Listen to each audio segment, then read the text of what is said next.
it's one of those where I would have rather just gotten blown out, Absolutely. because then you're just like, we didn't show up. Whatever. It wasn't our night.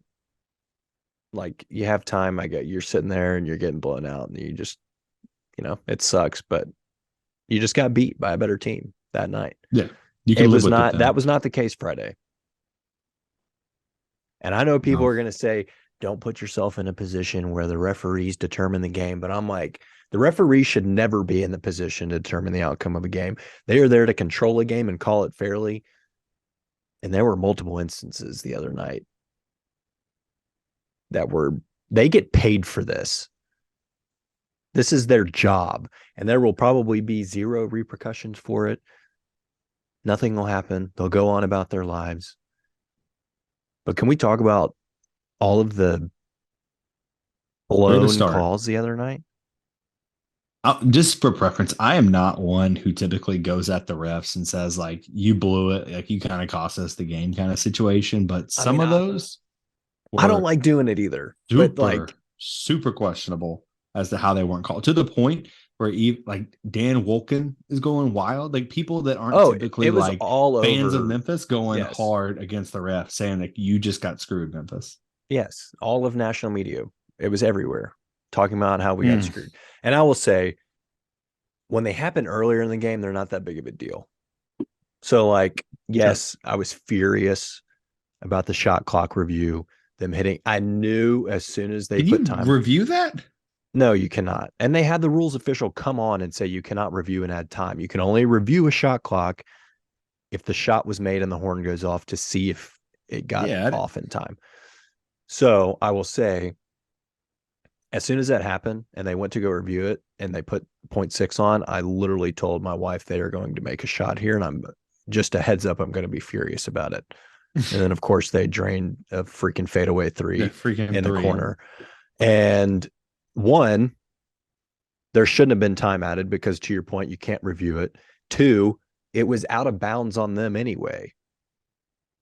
So it should have been our ball regardless. Now, I will say it did cancel out because not long after that, or maybe it might have been right before it, I can't remember, but they admit their big Golden or whatever, big 7-footer missed a shot off the front. It hit the backboard and hit the front of the rim. They get the rebound there at the top of the key. Shot clock reset to 20, as it should, because it hit the rim. Ref Sure. blows the play dead as soon as FAU shoots a three. They drain the three, wave it off, go review it, say, oh, you're right, it hit the rim. The time was correct. Inbound the ball. FAU doesn't get any points out of the possession. And I was like, if I was an FAU fan, I'd be really pissed off about that. But it evens out because you were gifted a three on a bogus shot clock. So those, we'll say it cancels out. There are a After couple that, of them, dude. I don't even know. Like, go ahead. You seemingly had this list replayed in your head. I'm just, after that, I can tell you which the one sits in my mind. what? The Kendrick three. Oh my When he got gosh. hurt. And What's do you the know the point of the story? Do you know rule? the story behind it? I don't know exactly what official it was. Let me look up their names. I Uh know that's a conspiracy theory. Get that out of no, here. I'm not going with the TSSAA thing. Do you know what I'm about to Okay. say? No, I thought you were going there. I think it's Lee Cassell. Cassell. He was the only other game of ours this year that he refed was at Cincinnati. And you know what happened in that game? The same damn thing where Kendrick shot a three, landed on a defender's foot, and they called a flop technical on us. And you know what happened? He comes out, Lee Cassell, at half and says, my bad. I missed it. Shouldn't have been a technical. Should have been a flagrant foul for not giving you a landing zone. Literally, is refing this game. The same exact thing happened and no The calls same thing. made. Yeah, it's such a swing. Not only do you get your three free throws, you also get a tech in the ball back. Like, it's such a pivotal moment in the game, and they just nothing Yes, happened. Kendrick's on no the call. ground, rolling around, screaming, and the play just Uh, continues. and It's why is that not reviewable? You great reviewed question. everything else that's not reviewable in the game. But you're not going to review that. I mean, they were What's the point of reviewing the rule? everything. And I will look, should Elijah have pushed? No, but they both pushed each other. So why is it not a Sure. double technical? And I'm not going to say that That was dumb as hell. We were losing our cool, which Yeah. leaves a real bad taste in my mouth because we didn't see any of that. That and then Katie and Malco getting into it and shoving in the Yeah, that was timeout. weird. Real Very, weird. and our buddy Jonathan reminded me of this. Last time, you know what happened last time we played in Columbus, Ohio in the NCAA tournament? No. St. Louis game. Same damn thing happened down the stretch. Will Barton and Oh, yeah. I want to say it was Adonis, but don't Mm, I don't know about that one. don't quote me on that. But it was Barton and somebody got in a shoving match in the huddle in the timeout, and then we ended up losing the game. I am super curious about that. Like, why those two? Right? Who, Malco Like, what and was Kendrick? going on? Yeah, like what was going on? I don't know. He said something about it in the post game. I think just heat of the moment, and I get that. I know that happens. I've been on teams where everybody just wants to Sure. win, but yeah, it was. I don't know. Was it? I think. Did you say this? Maybe Kendrick called for a screen and Malco didn't come, and then he lands on dude's foot and gets hurt. I mean, I don't know. I don't I got know. nothing. It was weird, man. So yeah, you had the Kendrick 3 landed on the foot, should have been called. That's 3 shots and the ball to your point. You had obviously, and all of those happened. There's still enough time left for you to win the game. You were up when Sure. most of those happened anyway. The one that is literally decided the game. The jump ball, yeah. And everybody's going to point to the turnover from Kendrick. And I'm like, the turnover is irrelevant because Kendrick came back, knocked the ball loose, and we got possession of the ball. Sure. So at that point, his turnover means nothing. They didn't score off of it. Like nothing happened other than an additional 10 seconds ran off the clock. And now it's our ball still up 1 and there's only 5 seconds left. Sure, he made a turnover. It was a dumb cross court pass, but I think you were getting close to a 10-second call. Should he have called Yeah, a timeout? he was Yes. pushing the 10 seconds, yeah. But he was just trying to get it across to who he thought it was open. I don't think he saw that defender there. But regardless, he made a play to get the ball back. So at that point, that turnover doesn't mean anything. Yeah.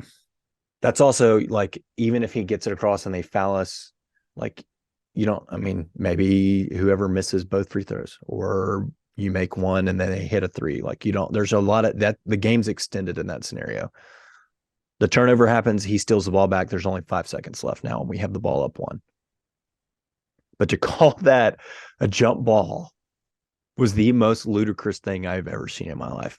You had Kendrick and Alex right in front of 2 officials calling timeout multiple times. And not even that, nobody on Florida Atlantic actually had possession. Like they weren't even touching the basketball. So how is that a jump ball? And why is that not reviewable? And literally all the other plays, whatever. You have an extended amount of time. You had multiple minutes of game time left. It's not that big of a deal. But when there are 5 seconds left in a 1-point game and in an instant where it's not even a real jump ball, right? It's not a true 50-50. It's literally just going to somebody because it's a possession arrow, which is the stupidest rule ever. Like, can we get rid of that, please? Make it an actual jump ball, right? Yeah. And I looked it up today to figure out why it is a jump ball. And do you know what it was a true jump ball up until I think it was 1981 and they changed it. Because it gave the taller, more athletic player an advantage in a jump ball. I'm like, okay, I can see that. But doesn't the taller, more athletic player have an advantage the entire game? Yeah, I was like, as opposed to what? What other time does Like, he not yeah, have the advantage? okay. And if that's your concern, then why not just change the rule that each coach Why is there ever a jump ball? Well, or just make it that each coach can pick whoever's on the floor for a jump ball. Then they just pick the 2 tallest players. It's a 50-50 ball. Like, why are we doing a possession error? That's so stupid. I say pick up some like XFL rules and make people run like the whole court back and forth. Like basically, remember in like old school XFL where they had to run the 40 I'd even dash prefer it just to straight up shoot for it, street ball, do or die.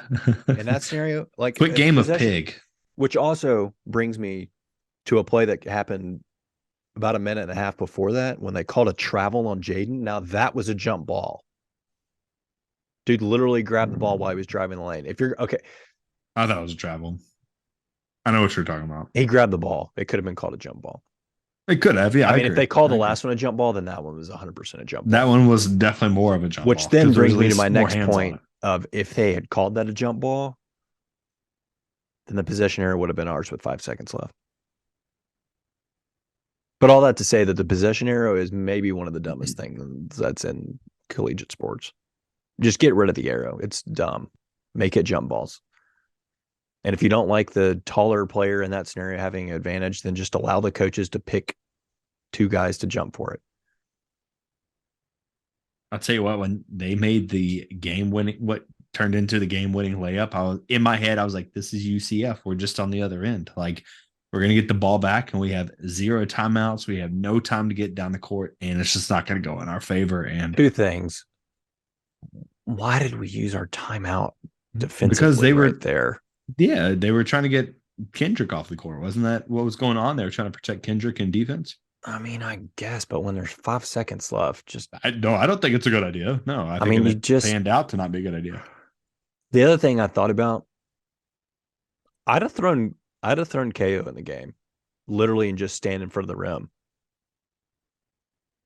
I mean, if your whole thing was to not give up a layup,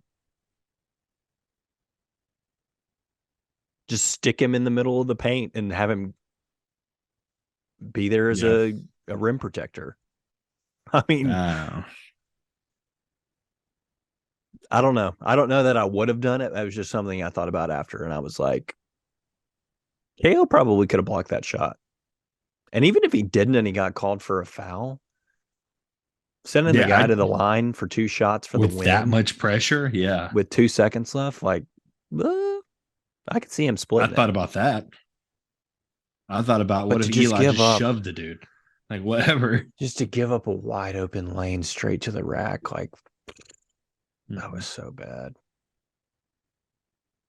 For me, that was one of the worst losses. And I think it's because it was literally just essentially a layup. Right at the rim. And you're gonna see that's the end of Alo. That's the end of Kendrick. That's the end of DeAndre. It's just, yeah. We're never seeing these guys again, and that's how it ends. Like,